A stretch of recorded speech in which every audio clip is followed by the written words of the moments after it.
Le vent de midi charriait une chaleur lourde, saturée d'odeurs d'asphalte brûlant et de kérosène. Les rotors de l'hélicoptère jaune et noir vrombissaient, leur grondement résonnant comme un orage roulant au loin sur l'aérodrome de Havenwood Executive Strip. L'appareil, rutilant sous un soleil voilé par des nuages fins, était posé sur le béton immaculé du terminal privé, à l'écart des regards indiscrets. Tout semblait trop calme, hormis le sifflement rythmé des pales qui déchiraient l'air, un métronome mécanique dans ce silence oppressant. Marcus Thorne, 42 ans, magnate de l'immobilier et investisseur à la réputation d'acier, ajusta ses boutons de manchette en or avec une précision presque obsessionnelle. Son costume bleu marine, taillé sur mesure à Milan, épousait ses épaules comme une armure, mais ne pouvait masquer la tension qui raidissait sa nuque. Ce vol n'était pas un simple déplacement d'affaires. C'était une fuite. Une évasion orchestrée dans l'urgence, après une semaine de menaces anonymes qui avaient ébranlé son assurance légendaire. D'abord, une enveloppe vierge glissait sous la porte de son bureau au sommet de la Thorne Tower, contenant une unique plume noire. Puis, un oiseau mort, aile brisée, abandonné sur le pare-brise de sa Bugatti Chiron. La veille, les caméras de sa maison de vacances à Harbor Point avaient été sabotées, leur fils sectionné avec une précision chirurgicale. Marcus n'avait rien dit, ni à son assistant ni à sa garde rapprochée. Il avait bâti un empire en écrasant la peur, il ne laisserait pas un lâche tapis dans l'ombre l'intimider. Ce matin, il avait affrété cet hélicoptère à la dernière minute par un courtier privé, un contact recommandé par un vieil associé qu'il n'avait pas revu depuis des années.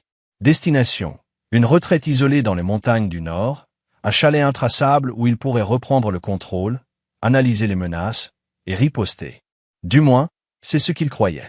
Il avait toujours cru que l'argent achetait la sécurité, que sa fortune était un rempart. Il allait bientôt apprendre à quel point il avait tort.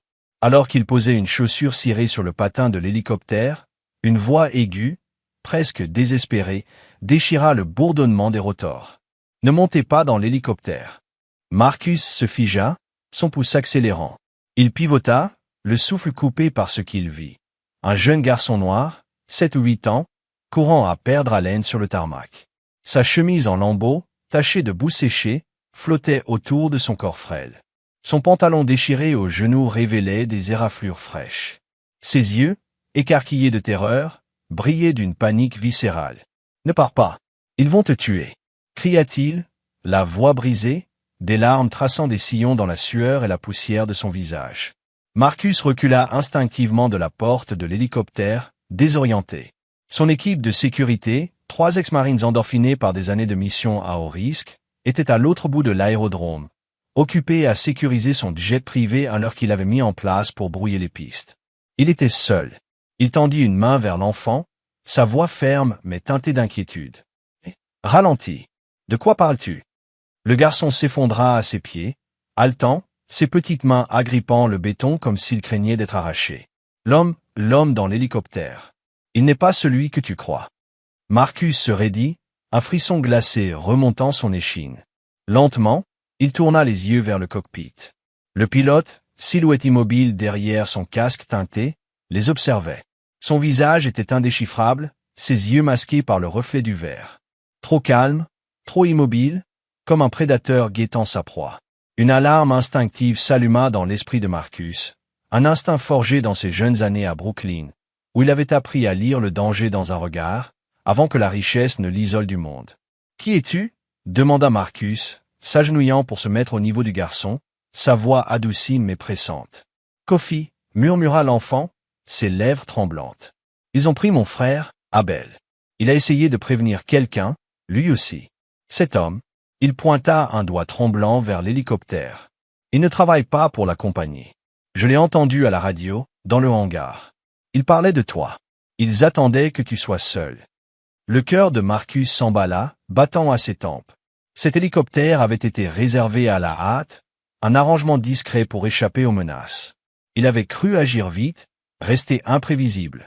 Et si quelqu'un avait anticipé son mouvement, et si sa panique avait été orchestrée, exploitée contre lui, il revit l'appel du courtier, sa voix mielleuse, trop empressée, insistant sur la fiabilité du pilote. Une erreur qu'il n'aurait jamais commise dans ses jeunes années, quand il négociait des contrats dans des arrière-salles enfumées. Soudain, la porte latérale de l'hélicoptère s'ouvrit avec un claquement métallique.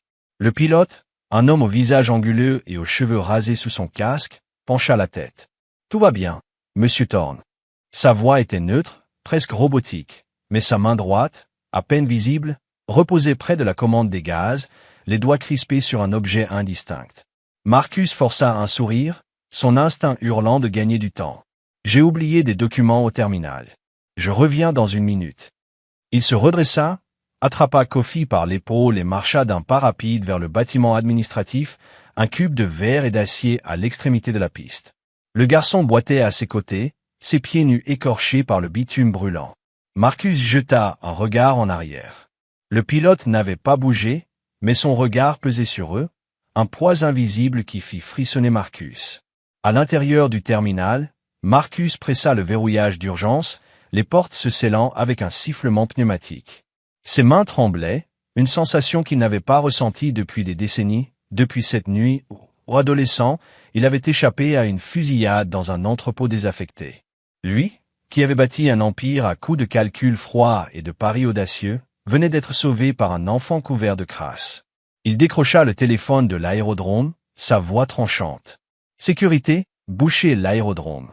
Le pilote n'est pas des nôtres. Vérifiez la compagnie de charter, le nom du pilote, ses antécédents. Récupérez toutes les images des caméras et contactez la FAA. Immédiatement. » En quelques minutes, l'aérodrome s'embrasa d'activité. Des SUV noirs surgirent, gyrophares allumés, tandis que des agents en gilet tactique envahissaient le tarmac. Mais l'hélicoptère avait disparu. Dès que Marcus avait verrouillé le terminal, les rotors avaient hurlé, et l'appareil s'était envolé, rasant les pins au-delà de la piste. Pas de plan de vol déposé, pas de signal de transpondeur. Un fantôme dans le ciel. Kofi, enveloppé dans une couverture grise, était assis sur un banc près d'un distributeur automatique, serrant un chocolat chaud entre ses mains tremblantes. Il parla à peine, mais ses mots, murmurés entre deux gorgées, glacèrent Marcus. 2 mois plus tôt, Kofi et son frère Abel survivaient près des quais, fouillant les poubelles des restaurants pour manger. Une nuit, un homme en uniforme de pilote, avec un sourire trop parfait, leur avait offert de la nourriture et promis un abri. Kofi, méfiant, s'était caché dans une caisse. Abel, affamé, avait suivi. Kofi ne l'avait plus revu. Depuis, il rôdait autour des aérodromes privés, dormant dans des hangars, volant des restes, écoutant les radios pirates avec un vieux récepteur cassé qu'il avait trouvé.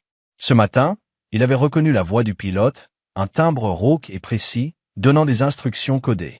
Il avait couru, sans savoir si on le croirait, mais poussé par un instinct plus fort que la peur. Les enquêteurs, dépêchés par la FAA et le FBI, disséquèrent le récit de Kofi. Le pilote, identifié comme Vince Carlo, était un rouage d'un réseau de trafic humain sophistiqué, opérant sous la façade d'une compagnie d'affrètement d'élite. Leurs cibles, des PDG, des magnats, des scientifiques, des proies de grande valeur, enlevés en plein vol, rançonnés ou vendus à des organisations clandestines. Carlo, un ancien mercenaire reconverti, avait été engagé par un commanditaire inconnu, quelqu'un qui connaissait les habitudes de Marcus et avait exploité sa panique. Les menaces, la plume, l'oiseau, les caméras sabotées n'étaient pas des avertissements, mais un piège pour le pousser à fuir, droit dans leur filet. Un détail glaçant émergea. Kofi mentionna un écusson sur l'uniforme du pilote, un soleil doré, une aile stylisée, et le chiffre 9. Marcus blêmit.